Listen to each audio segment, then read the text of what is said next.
حضرت عمر بن عبدالعزیز عراق میں رہنے والی ایک عورت تھی. اس عورت کا خامد فوت ہو گیا تو 5 بچیاں یتیم تھی. وہ عراق سے چلی اور جناب عمر بن عبدالعزیز کے پاس آئی کہ آپ میری بچیوں کا وظیفہ لگا دیں. وہ کہتے ہیں جب میں پہنچی نا یہاں تو اب تو استقبال آنا جانا بڑے معاملات ہیں. اب تو بچی کی برات آئے اور 5 7 10 20 لوگ دروازے پہ کھڑے نہ ہو تو برات ناراض ہو جاتی ہے. کہتے ہمارا استقبال ہی کسی نے نہیں کیا.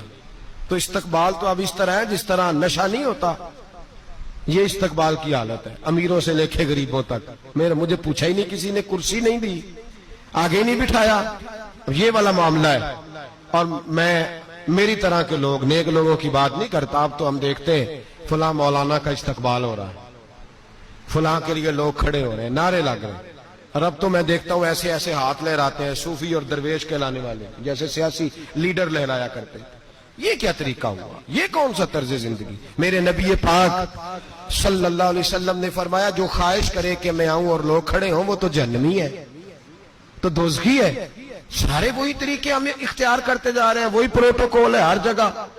وہ لوگ جن کے دروازے کھلے ہونے چاہیے تھے وہاں بھی ہر وقت کے لیے معاملات طے ہو گئے.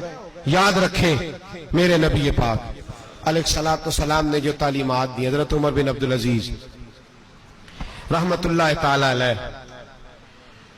عورت کہتی ہے میں پہنچ گئی, میں نے لوگوں سے پوچھا گھر کہاں ہے, تو کہا وہ جہاں بوری لٹک رہی ہے نا باہر ٹاٹ کا پردہ لگا ہوا ہے وہ حضرت عمر بن عبدالعزیز کا گھر ہے.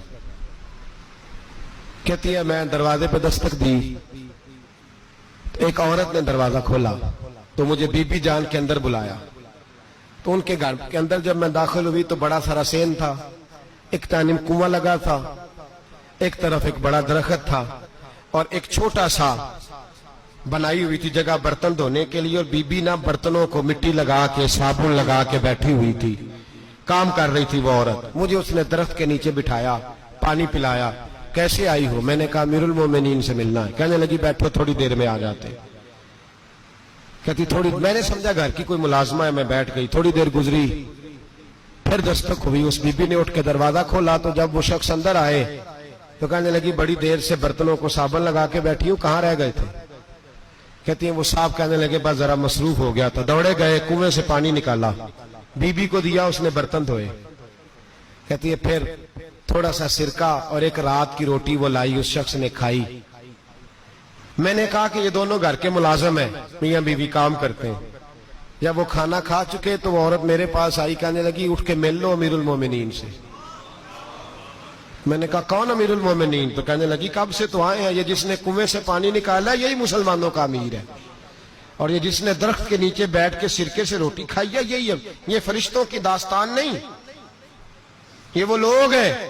میں رات کو بھی کہہ رہا تھا ایک جگہ پہ کہ یہ لوگ جو ہے نا جن کا آپ روز شکوہ کرتے ہیں حکومتیں بڑی خراب ہیں, یہ کوئی نہیں خراب, بالکل خراب نہیں. جتنے سیاسی لیڈر ہیں سارے صحیح ہیں.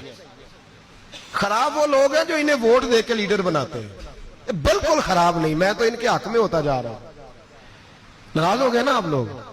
اللہ کرے تسی ہو جو تے اگلے الیکشن سے سیانے بھی ہو جو, آمین تو کہہ دے. میں نے کوئی مشورہ نہیں دینا, اس لیے کہ میری نظر میں کوئی ایسا شخص نہیں جس کے لیے میں آپ سے کہہ سکوں کہ ووٹ دیں. اور ہم تو ایسی بات کریں تو کئی لوگ ناراض ہو کے چلے جاتے ہیں, لیکن کوئی پرواہ نہیں, اس لیے کہ یہ دین میرے نبی پاک کا دین صرف مسجد کا دین نہیں. انشاءاللہ آئندہ جمعہ نظریہ پاکستان بیان کروں گا اور بتاؤں گا کہ پاکستان کا مطلب کیا, لا الہ الا اللہ محمد رسول اللہ صلی اللہ علیہ وسلم. حضور کا جو قرآن نافذ ہوگا مسجد میں, وہ قرآن کچہری میں بھی نافذ ہوگا انشاءاللہ. اور وہ قرآن نافذ ہونے آیا ہے, اسمبلیوں میں وہی قرآن نافذ ہوگا انشاءاللہ. اور یہی چراغ جلے گا تو روشنی ہوگی. بیان کریں گے اور ڈٹ کے بیان کریں گے, آپ کو بتائیں گے. بات جو بات سمجھا رہا ہوں فی الوقت وہ سمجھے, مجرم وہ نہیں جو بڑا بن کے لوٹتا ہے, مجرم وہ ہے جو اس کو سپورٹ کرتا ہے, جس نے اسے بڑا بنایا ہے. یہ یاد رکھ لیں, ہماری کوئی بچت نہیں ہوگی, ہم سے پوچھا جائے گا. ہم سارے کچہری میں کھڑے ہوں گے, اللہ سوال کرے گا کہ تم بتاؤ تم ان کے مددگار کیوں بنے تھے, تم سپورٹ کیوں کرتے تھے. یہ پوچھا جائے گا اور ہم نے جواب دینا ہے. بہرحال عام دام برسر مطلب جناب عمر بن عبدالعزیز رحمت اللہ علیہ کے وہ بی بی گئی تو کہنے لگی کہ یہ امیر المومنین نے کہا وہ اٹھ کے حاضر ہوئی، کہا حضور میں عراق سے آئی ہوں، میرا خامد فوت ہو گیا، میری 5 بیٹیاں ہیں، وظیفہ لگا دے۔ وہ بی بی کہتی ہے میرا دل تھا کہ یتیم بچیوں کا 100 دینار سال کا لگا دیں گے تو بڑی بات ہے۔ کہتی ہیں جب میں ان کے پاس گئی تو حضرت عمر بن عبدالعزیز کو بتایا تو وہ رونے لگ گئے اور مجھ سے معافیاں مانگنے لگے۔ میں نے کہا حضور آپ کیوں معافی مانگتے ہیں؟ تو کہنے لگے اس لیے معافی مانگ رہا ہوں کہ تو میری رعایا میں تھی اور تیری 5 بچیاں یتیم تھی، تجھے خود چل کے آنا پڑا ہے، میرا کام تھا تیری خبر لیتا، معاف کر دے اللہ کی رضا کے لیے۔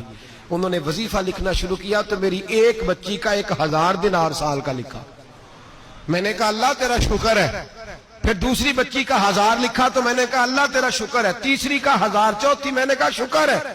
جب چوتھی کا لکھا تو میں نے کہا اللہ آپ کا اقبال بلند کرے، اللہ آپ کو ہمیشہ اسی طرح پھلتا پھولتا رکھے۔ کہتے ہیں جناب عمر بن عبدالعزیز نے قلم رکھ دیا، فرمانے لگے میں 5ویں کا وظیفہ نہیں لکھوں گا، 4 بہنوں سے کہنا بانٹ کے اسے بھی دے دیں۔ کہا حضور کیوں؟ آپ فرمانے لگے جب تک تو اللہ کا شکر ادا کر رہی تھی میں بھی رب سے جڑا ہوا تھا اور اللہ سے ڈر کے لکھ رہا تھا، اب تو نے میری تعریف کی ہے، اب میری ذات آ گئی ہے، اب میں اگر یہ وظیفہ لکھوں گا تو اس سے اللہ راضی نہیں ہوگا، اس سے میرے نفس میں ریا پیدا ہوگی، اب میں 5ویں کا نہیں لکھوں گا، جا اور جا کے عراق کے گورنر کو دے۔ بی بی کہتی ہے میں گھوڑے پہ بیٹھی اور میں چند دنوں کے بعد عراق پہنچی۔ جب سویرے آ کے میں نے والی عراق کو رکا دیا تو وہ چیخ مار کے رویا۔ میں نے کہا کیا ہوا؟ تو کہنے لگا بی بی آج رات کو حضرت عمر بن عبدالعزیز کا انتقال ہو گیا، فوت ہو گئے، تو انتقال کر گئے۔ کہتی میں بھی تڑپ کے روئی۔ میں نے کہا میری یتیم بچیوں کا کیا بنے گا؟ تو وہ گورنر کہنے لگا تیرے وظیفے جاری رہیں گے، تجھے ملتے رہیں گے۔ تو کہنے لگی کیسے؟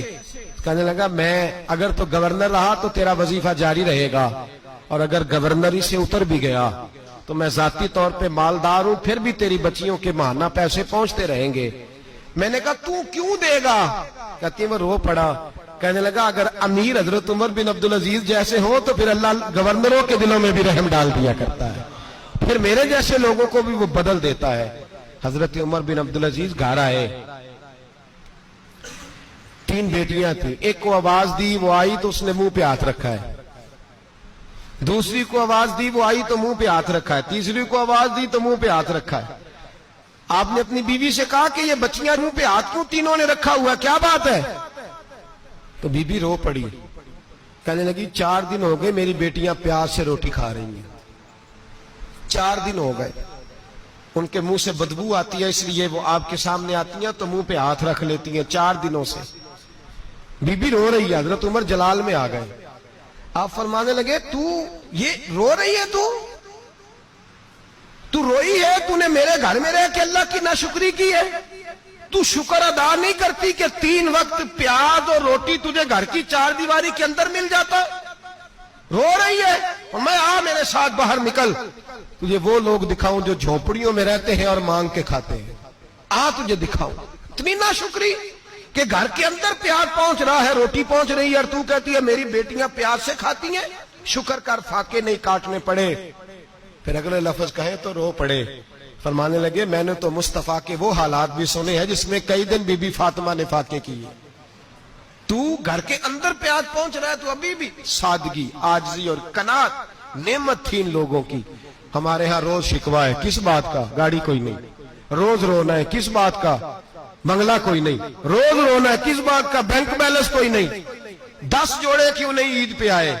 اور یہ صرف عورتوں کا مسئلہ نہیں، ہمارے اندر بھی یہ بات بدرجہ اولا، ہم روز اپنے آپ کو مسکین کہتے ہیں، غریب کہتے ہیں، لاچار کہتے ہیں، مجبور کہتے ہیں۔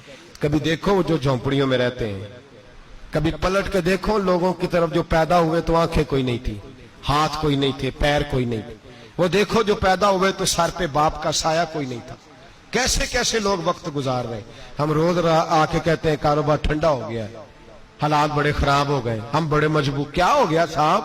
اللہ کے دن ہے، سارے اللہ کے دن ہے، وصل اچھا ہے نہ فراق اچھا ہے، یار جس حال میں رکھے وہی حال اچھا ہے۔